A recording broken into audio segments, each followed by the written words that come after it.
Extra 911 dispatchers are on call right now, answering potentially a big increase in phone calls from people concerned about storms moving through our region. Wednesday's storm caused a spike in 911 calls to the emergency dispatch center in Central Point. ECSO had to bring in extra staff to handle the increase in calls yesterday, but dispatchers say not all of those extra 911 calls are actually valuable. Newswatch 12's Christy Lewis is live in the newsroom now with what kind of questions you should be able to answer before dialing 911. Well, Brian, most people mean well when they call 911. They just want to help, and the more information you have about what you're seeing or experiencing, the better. But if you really want to help emergency crews, there's one piece of information you should have on hand before making the call.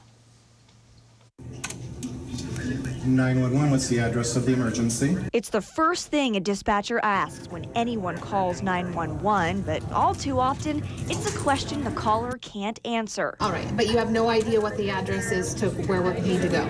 This was the case for dozens of calls to the Emergency Communications of Southern Oregon Center on Wednesday.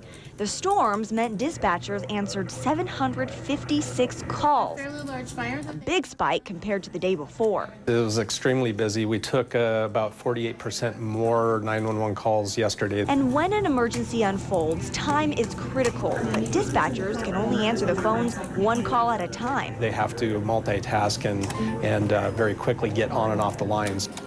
And look up the prior. So if you dial 911, make your call count. We're going to want the caller that has very specific information on, I know exactly where it is, or I can tell you what road you need to go down to access the fire. If you just see a cloud of smoke in the skies, you wouldn't necessarily need to call 911. Or if lightning lights up the skies, you wouldn't need to call then either. If that lightning strike creates a fire, that you need to report, then that's definitely a reason to call 911. Dispatchers expect another busy evening Thursday with more storms in the forecast. So if you see smoke, help dispatchers help fire crews by making sure you can answer the question before dialing 911.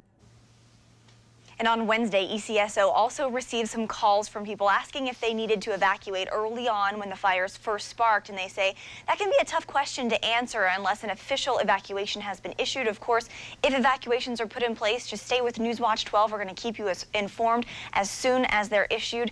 Live in the newsroom, Christy Lewis, Newswatch 12.